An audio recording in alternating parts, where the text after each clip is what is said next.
इस वीडियो के माध्यम से हम एडजेक्टिव का अध्ययन करेंगे। हम जानेंगे कि एडजेक्टिव क्या होते हैं और ये कितने प्रकार के होते हैं।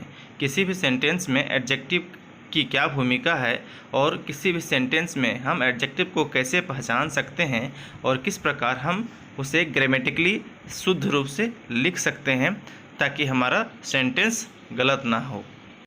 तो आइए शुरू करते हैं एडजेक्टिव की परिभाषा से। एडजेक्टिव वह शब्द है जो किसी नाउन या प्रोनाउन की विशेषता बताता है, अर्थात उसकी क्वालिटी बताता है। इसके बाद प्रायः कोई ना कोई नाउन आता है, अर्थात एडजेक्टिव आने के बाद यह सूचना देता है कि मेरे बाद कोई ना कोई नाउन निश्चित रूप से आएगा। अगर एडजेक्टिव के बाद नाउन या नाउन क्लाउज का प्रयोग नहीं किया जाता है तो वह सेंटेंस गलत माना जाता है।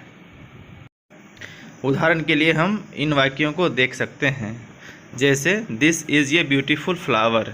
यहाँ फ्लावर एक नाउन है और ब्यूटीफुल इसकी विशेषता बतला रहा है कि फ्लावर कैसा है, ब्यूटीफुल है, अर्थात ब्यूटीफुल एक एडजेक्टिव है।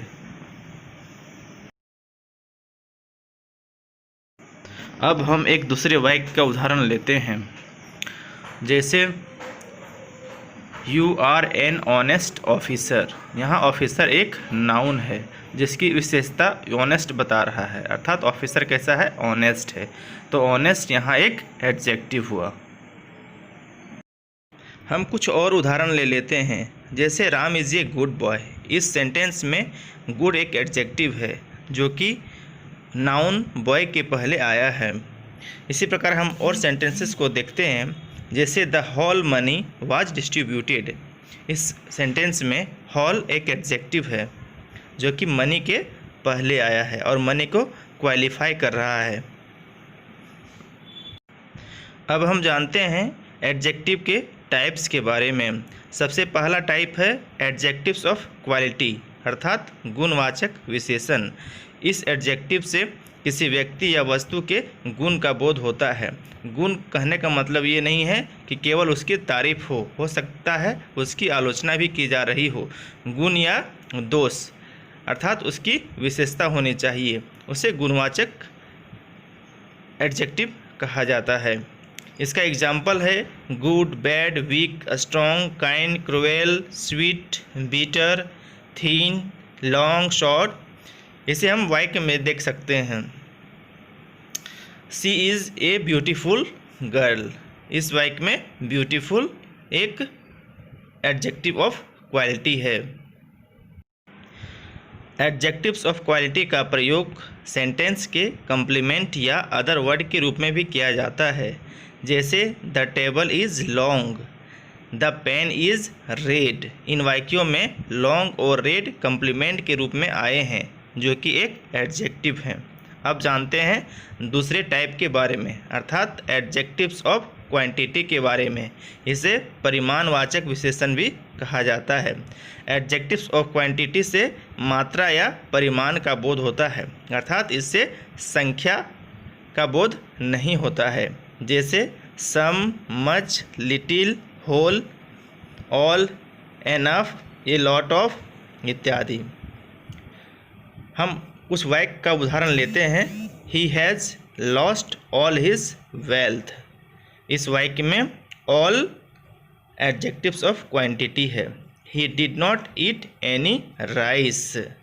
उसने कुछ भी चावल नहीं खाया। इस वाक्य में एनी एडजेक्टिव्स ऑफ क्वांटिटी है। अब हम जानते हैं एडजेक्टिव्स के तीसरे टाइप के बारे में, अर्थात एडजेक्टिव्स ऑफ नंबर के बारे में, जिसे संख्यावाचक विशेषण भी कहा जाता है।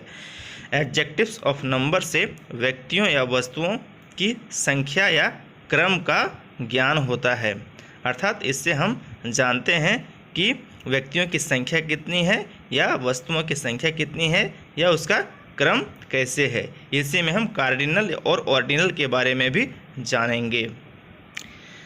इनमें इनके उदाहरण हैं 1, 2, 3, 4, 5 या first, second, third, fourth, twice, thrice, double. ये सारे वर्ड एडजेक्टिव्स ऑफ नंबर कहलाते हैं। 1, 2, 3, 4 को कार्डिनल एडजेक्टिव्स ऑफ नंबर कहा जाता है और फर्स्ट, सेकेंड, थर्ड, फोर्थ इत्यादि को ऑर्डिनल एडजेक्टिव्स ऑफ नंबर कहा जाता है और डबल, थ्राइस इत्यादि को मल्टीपल एडजेक्टिव्स ऑफ नंबर कहा जाता है। जैसे all man must die, that cat has 1 tail and 2 eyes, he was the first man. इन वाक्यों में ऑल, 1, 2 और फर्स्ट एडजेक्टिव्स ऑफ नंबर है। अब जानते हैं एडजेक्टिव्स के चौथे टाइप के बारे में। चौथा है डेमोन्स्ट्रेटिव एडजेक्टिव अर्थात संकेतवाचक विशेषण। दिस, दैट, दीज, दोज और सच को डेमोन्स्ट्रेटिव एडजेक्टिव कहा जाता है। जब दिस, दैट, दीज और दोज के साथ हम किसी नाउन का प्रयोग करते हैं तो वो डेमोन्स्ट्रेटिव एडजेक्टिव बन जाता है, और अगर नाउन का प्रयोग नहीं करते हैं तो वो डेमोन्स्ट्रेटिव प्रोनाउन होता है। इसे मैंने प्रोनाउन चैप्टर में पढ़ाया है, आप आई बटन में जाकर इसे देख सकते हैं, डिस्क्रिप्शन में इसका लिंक होगा। इसको हम उदाहरण से समझते हैं। This man will guide you, यह व्यक्ति आपका मार्गदर्शन करेगा। यहाँ दिस के बाद मैन आया है और मैन एक नाउन है।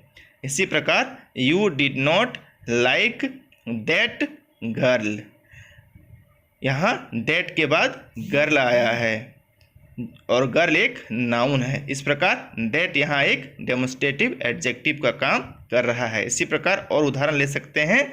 These books are yours, those laptops are mine, I had such events.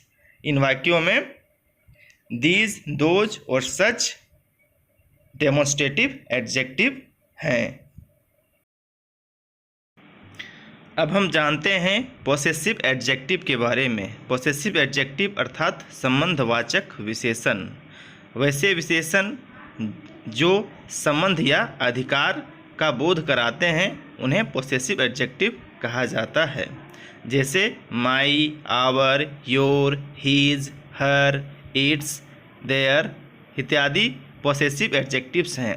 इनको प्रायः प्रोनाउन समझा जाता है, लेकिन ये पोसेसिव एडजेक्टिव हैं क्योंकि इनके बाद निश्चित रूप से कोई ना कोई नाउन आता है। जैसे यू आर माई फ्रेंड, यहाँ योर के बाद यू आर माई फ्रेंड, यहाँ माई के बाद फ्रेंड शब्द आया है।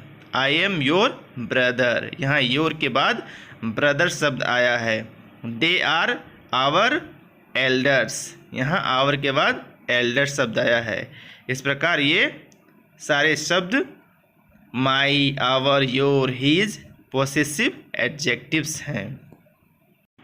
पोसेसिव एडजेक्टिव के लिस्ट में हीज एक ऐसा पोसेसिव एडजेक्टिव है जिसका प्रयोग प्रोनाउन के रूप में भी किया जाता है, परंतु इस स्थिति में हीज के बाद कोई नाउन नहीं आता है। जैसे this pen is his, that book is his, यहाँ हीज के बाद कोई भी वर्ड नहीं आ रहा है। अगला एडजेक्टिव है डिस्ट्रीब्यूटिव एडजेक्टिव। जिस एडजेक्टिव का प्रयोग वितरण का बोध कराने के लिए किया जाता है अर्थात बांटने के लिए किया जाता है उसे डिस्ट्रीब्यूटिव एडजेक्टिव कहते हैं। इसे व्यष्टिवाचक विशेषण भी कहा जाता है।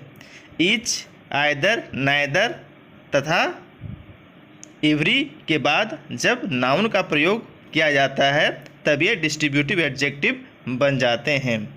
जैसे each boy has a pen, either road is safe, neither way was dangerous, every man has his on duty. परंतु ईच, आइदर, नाइदर के बाद अगर तुरंत नाउन का प्रयोग नहीं होता है तो उस स्थिति में ये डिस्ट्रीब्यूटिव प्रोनाउन कहे जाते हैं और इसे मैंने प्रोनाउन के चैप्टर में बताया है। आप उसे जाकर उस वीडियो को देख लें, डिस्क्रिप्शन में उसका लिंक दिया गया है। नेक्स्ट है इंटेरोगेटिव एडजेक्टिव, जिन एडजेक्टिव का प्रयोग प्रश्न पूछने के लिए किया जाता है उन्हें इंटेरोगेटिव एडजेक्टिव्स कहा जाता है। जैसे what question do you ask from her, which box is yours, whose book is that. इन वाक्यों में व्हाट, विच और हुज के बाद कोई ना कोई नाउन का प्रयोग किया गया है। इस प्रकार ये इंटेरोगेटिव एडजेक्टिव हैं। यदि इनके बाद कोई नाउन का प्रयोग नहीं होता तो वे इंटेरोगेटिव प्रोनाउन कहे जाते हैं। इस प्रकार हम इंटेरोगेटिव प्रोनाउन और इंटेरोगेटिव एडजेक्टिव में अंतर कर सकते हैं। एडजेक्टिव्स के बाद निश्चित रूप से कोई ना कोई नाउन आता है। अब हम जानते हैं प्रॉपर एडजेक्टिव्स के बारे में, अर्थात व्यक्तिवाचक विशेषण के बारे में। प्रॉपर नाउन से बनने वाले एडजेक्टिव को प्रॉपर एडजेक्टिव्स कहा जाता है। जैसे इंडिया से इंडियन, अमेरिका से अमेरिकन, जापान से जापानीज, चाइना से चाइनीज। इसे हम सेंटेंस के रूप में इस प्रकार लिखते हैं, he is an Indian student, you are an American engineer. इन वाक्यों में इंडियन और अमेरिकन प्रॉपर एडजेक्टिव्स हैं। अब हम अंत में जानते हैं एम्फेसाइजिंग एडजेक्टिव्स के बारे में, जो एडजेक्टिव वाक्य में जोर देने का काम करते हैं, अर्थात अपने पहले आने वाले नाउन पर बल देते हैं, अर्थात उसे एम्फेसाइज करते हैं। उन्हें एम्फेसाइजिंग एडजेक्टिव्स कहा जाता है। जैसे on, very, same, very same, etcetera. अब हम इन वाक्यों पर गौर करते हैं। इन वाक्यों में कौन से सही है ये देखना है। You are a good, you are a good boy, you are good.